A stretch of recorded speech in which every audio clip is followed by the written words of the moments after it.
और हम ये खबरें भी आपको बता रहे थे, फलां ये कह रहा है, फलां ये कह रहा है, फलां ने ये दावा किया है, और 26वीं आईनी तरमीम आ गई।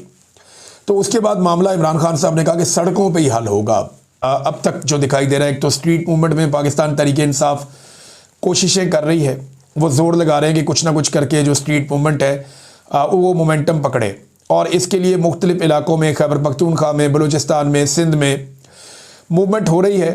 पंजाब में सुहेल अफरीदी का चक्कर लगाने के बाद कुछ मूवमेंट में बेहतरी आई है, और उसके बाद आलिया हमजा साहिबा ने और दीगर लोगों ने मकामी सतह के ऊपर अवामी तहरीक शुरू करने के लिए जो स्ट्रीट मूवमेंट है जो चलनी है, उसके लिए उन्होंने मोमेंटम बनाना शुरू किया है। लेकिन वो मोमेंटम जो 2024 में पाकिस्तान तहरीक-ए-इंसाफ के पास था, वो अभी तक पाकिस्तान तहरीक-ए-इंसाफ के पास नहीं है।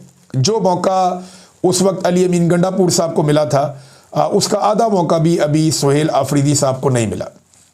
लेकिन जिस हिसाब से ये मोमेंटम आगे बढ़ रहा है, ये बढ़ता जाएगा। ख़ासतौर पे मज़ार-ए-कायद पे जो एक बड़ा प्रोग्राम करने का पाकिस्तान तहरीक-ए-इंसाफ फैसला कर रही है कि मज़ार-ए-कायद पे हाज़िरी देंगे सुहेल अफरीदी साहब। अगर सिंध की हुकूमत ने रोड़े ना अटकाए तो 11 तारीख को एतवार वाले दिन मज़ार-ए-कायद पे बहुत बड़ी तादाद में लोग पहुँच सकते हैं, और इतनी बड़ी तादाद में लोग अगर वहाँ पर इकट्ठे हो गए तो पूरा एक जलसे का समा हो जाएगा। फिर वज़ीर आला सिंध ने भी ये कहा कि मैं दावत देता हूँ वो आएँ और मुझे भी मिलें।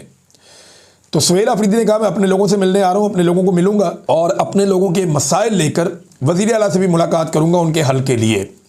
तो ये अच्छा है, पॉजिटिव जेस्चर है दोनों जानिब से। ये मुलाकात भी होनी चाहिए, दीगर मुलाकातें भी होनी चाहिए।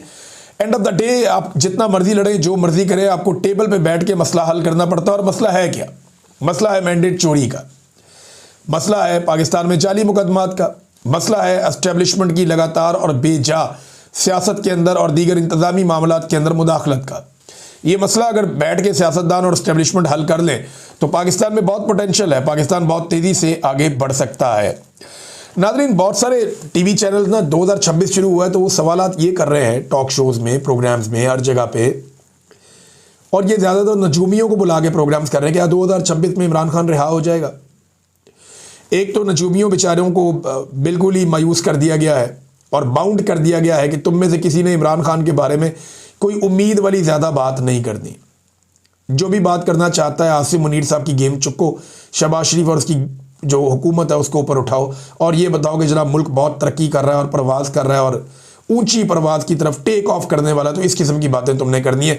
तमाम नजूमियों को बाउंड कर दिया गया। अब सवाल ये पैदा होता है, जो बार बार पूछा जा रहा है सवाल, वो सवाल जायज़ है या नहीं। 2025 जब आ रहा था तो ये सवाल किया जा रहा था कि क्या 2025 में इमरान खान रिहा हो जाएंगे। 2026 जब आ रहा है तो सवाल किया जा रहा है कि क्या 2026 में इमरान खान रिहा हो जाएंगे। सवाल ये होना चाहिए कि क्या 2025 में या 2026 में फ़ौज सियासत में किरदार अदा करना बंद कर देगी? क्या अदलिया पे और मीडिया पे दबाव डालना बंद कर दिया जाएगा? सवाल तो ये होना चाहिए।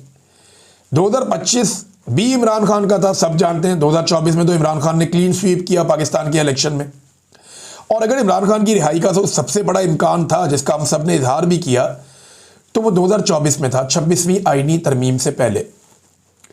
इमरान खान साहब की रिहाई का सबसे बड़ा इम्कान आज से 1.5 साल पहले था, क्योंकि देखें ना 2024 का इलेक्शन इमरान खान जीत गए थे, मैंडेट उनका था, चोरी कर लिया गया था, एक इंटरनेशनल और अंदरूनी दबाव था बहुत बड़ा उस वक्त हुकूमत के ऊपर। डोनाल्ड ट्रंप के साथ इनकी गुड्डी भी नहीं चढ़ी थी, तो वो हालात जो है वो सबसे ज़्यादा मुवाफिक थे और अदालत भी कुछ हद तक आज़ाद थी। तो ये उम्मीद की जा रही थी कि 2024 के इख्तिताम तक इमरान खान साहब रिहा हो जाएंगे, और ये बज़ाहिर दिखाई भी दे रहा था। बहुत सारे जर्नलिस्ट, बहुत सारे वकला ये बात कर रहे थे, बल्कि तारीखें दे रहे थे।